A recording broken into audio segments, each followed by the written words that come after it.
ঘন কুয়াশা ও হিমেল হাওয়ায় কাহিল হয়ে পড়েছে রংপুরের মানুষ। তাই শীত নিবারণে মধ্য ও নিম্ন মধ্যবিত্ত সহ খেটে খাওয়া মানুষের ভরসা ফুটপাতের পুরাতন গরম কাপড়ের দোকান।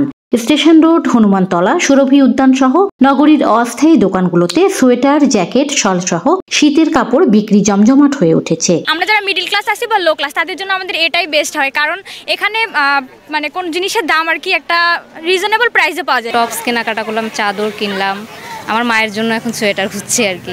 প্রাইসের মধ্যে একটু বার্গেন করতে পারলে আপনি অনেক ভালো জিনিস পাবেন, তো এখানে এই কারণে এখানে আসা।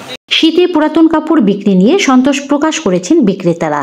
তবে ডলারের দাম বৃদ্ধিতে এবার ক্রেতাদের একটু বেশি দামে পুরাতন গরম কাপড় কিনতে হচ্ছে বলে জানিয়েছেন তারা। মনে করেন এখানে মার্কেটে 300 টাকা থেকে নিয়ে একে উপরে মনে করেন যে এই 1000-1200 টাকা এর উপরে আমরা যাচ্ছি না, কারণ যে আমরা খুব সীমিত লাভে এখানে মার্কেটে মানে মাল বিক্রি করতেছি। গতবার থেকে বেচা কিনা একটু বাড়ছে, ঠান্ডার চাপটা বাড়ার কারণে বেচা কিনাটা বাড়তেছে।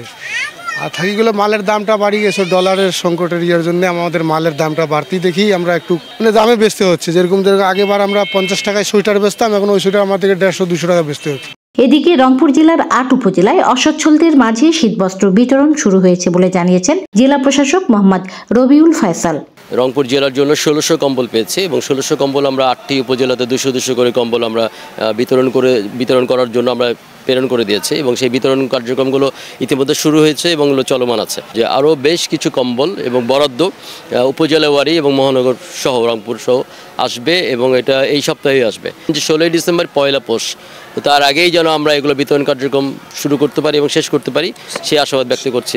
শীত মোকাবেলায় সরকারি উদ্যোগের পাশাপাশি বেসরকারি সংস্থা ও ব্যক্তিকে শীতার্তদের পাশে এগিয়ে আসার আহ্বান জানিয়েছেন সচেতনরা।